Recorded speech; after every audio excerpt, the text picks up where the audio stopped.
वालेकुम स्टूडेंट्स। आज हम chapter number 7 that is energy इसका 5th लेक्चर स्टार्ट करते हैं। स्टूडेंट्स, प्रीवियस 4 लेक्चर्स में हमने इस चैप्टर के तमाम टॉपिक्स को डिटेल में डिस्कस किया।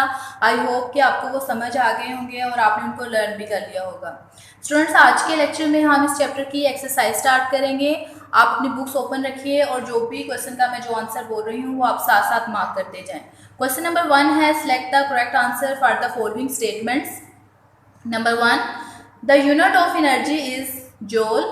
Number 2, the energy due to motion is called kinetic energy. Number 3, the method of production of electricity that does not produce pollution is hydroelectric power. Number 4, by burning fossil fuels we get thermal power.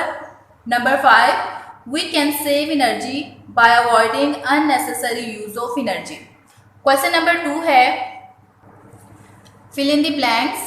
Number 1, work is the product of force and distance traveled in the direction of force. Number 2, we can see things with the help of light. Number 3, photocells convert light into electricity.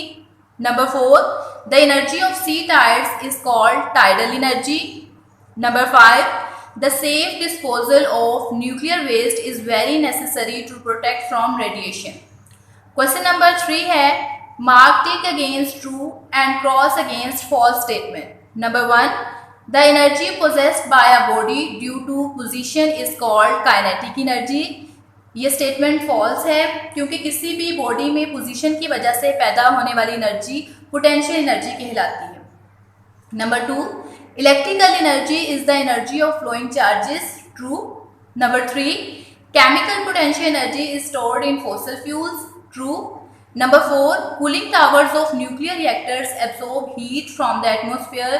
ये statement false है क्योंकि cooling towers हैं वो atmosphere में unwanted heat को reject करने के लिए यूज़ होते हैं, ना कि उसको एब्जॉर्ब करने के लिए. स्टेटमेंट 5 है, when pollution less than a certain limit is added to the environment it is known as degradation of environment. ये स्टेटमेंट भी फॉल्स है क्योंकि अगर आपको याद हो डिग्रेडेशन ऑफ एनवायरनमेंट की डेफिनेशन, तो वो क्या है कि when pollution more than a certain limit is added to the environment it is known as degradation of environment. यानी किसी भी माहौल में ख़ास हद से जब ज़्यादा पोल्यूशन ऐड हो जाए तो उससे डिग्रेडेशन ऑफ एनवायरनमेंट कहते हैं. क्वेश्चन नंबर 4 है, give short answers to the following questions. Number 1, what is the law of conservation of energy. इसका आंसर पेज नंबर 95 पर देखें. इसमें आप सबसे पहले इसकी डेफिनेशन लिखेंगे कि energy can neither be created nor destroyed, और उसके बाद जो एग्जांपल मैंने मार्क की हुई है ये आप एग्जांपल लिखोगे. क्वेश्चन नंबर 2 है, define the unit of electrical energy. इसका आंसर पेज नंबर 100. इसमें आप सबसे पहले यूनिट ऑफ इलेक्ट्रिकल एनर्जी की डेफिनेशन लिखेंगे जो कि पेज नंबर 100 पर है, और फिर इसके बाद आप इसकी एग्जाम्पल लिखोगे जो कि पेज नंबर 101 पे है.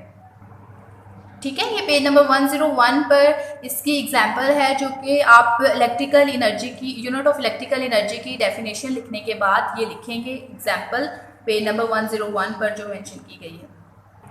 क्वेश्चन नंबर 3 है, डिफाइन एनवायरनमेंट. इसका आंसर भी पेज नंबर 101 पर ही दिया गया है. इसमें आप ये टॉपिक देखें, एनर्जी एंड एनवायरनमेंट. इसमें आप सबसे पहले इन्वायरमेंट की डेफिनेशन लिखेंगे, the living place of people and all the physical and social factors around that affect their living and working conditions is called the environment.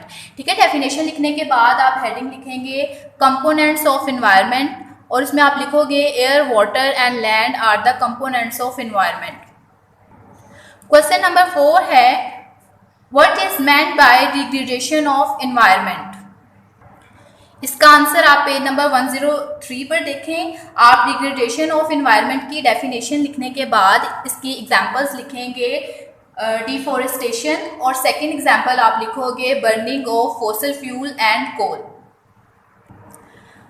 Next question है, question number 5, write down the names of 3 conventional methods and 5 non conventional methods of producing electricity. Students, इसका answer आप page number 96, 97 और 98 पर देखें. मैंने आपको बताया था जब हमारा लेक्चर हुआ था इस टॉपिक का कि ट्रेडिशनल मेथड्स और नॉन ट्रेडिशनल मेथड्स को हम conventional and non conventional methods भी कहते हैं, ठीक है।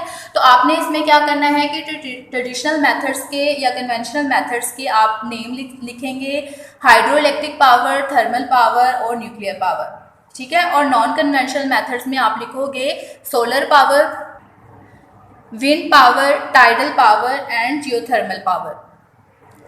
क्वेश्चन नंबर 6 है, give any 3 suggestions for the conservation of energy. इसका आंसर आप देखें पेज नंबर 105। ये टॉपिक जो दिया गया है कंजर्वेशन ऑफ एनर्जी, स्टूडेंट्स ये पेज नंबर 105 और 106 पर बहुत सारी सजेशंस दी गई हैं। आपको जो भी पॉइंट्स इजी लगते हैं आप एनी 3 पॉइंट्स कर सकते हो। लास्ट क्वेश्चन है question number 7, point out 2 suggestions for the safe disposal of nuclear waste. इसका आंसर आप पेज नंबर 105 पर देखें। इसमें जो मैंने मार्क किया है आप इसमें ये पॉइंट्स लिखेंगे। फर्स्ट पॉइंट होगा कि these methods include dumping of nuclear waste in the tunnels deep under the earth, और सेकंड पॉइंट होगा store nuclear waste in sealed containers at the bottom of sea. Students आपने इस chapter के तमाम long questions को अच्छे तरीके से लर्न कर लेना है और इसका आंसर तकरीबन ये वो पूरे टॉपिक को ही कवर कर रहे हैं जो हमने डिटेल में सारे डिस्कस कर चुके हैं। आपने इसमें आपका होमवर्क ये है कि आपने कन्वेंशनल और नॉन कन्वेंशनल मेथड्स की डायग्राम जितनी भी दी गई हैं उनकी प्रैक्टिस करनी है और उसको अपनी नोटबुक पर ड्रॉ करना है।